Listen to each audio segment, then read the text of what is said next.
The last 5 that I want to talk about is the 5-minute journal.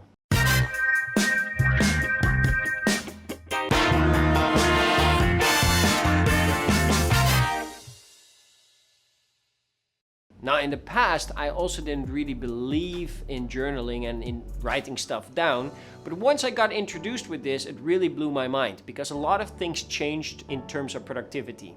And not only for me, also for my partner and the team and for the clients that we work with. So journaling is all about putting things back into perspective. You know, getting a little bit more clear about what's going to happen today and what are you actually happy for today. We keep focusing on the future of things that we want to reach, but the end game is of course also, are you happy with what you have today? Are you grateful for what you have today? And as you are adopting that gratitude into your system, things get just much easier.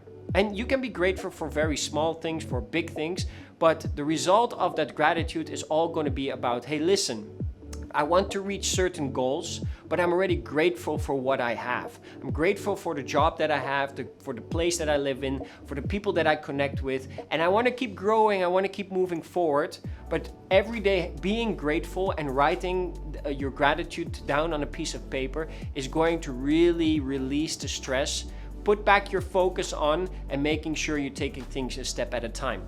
Now, in case of my 5-minute journal, it goes in 3 steps. What am I grateful for today? What are the 3 things that I want to achieve today? And what is my daily affirmation? And if I keep writing that down every single day, that literally only takes me 5 minutes, I'm back on focus. I'm back out there. Things that distract me are not important anymore, and I know exactly what I need to do.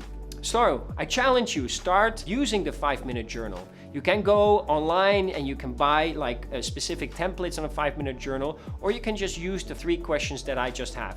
What are you grateful for today? What are the 3 things you want to accomplish? And write down your daily affirmation.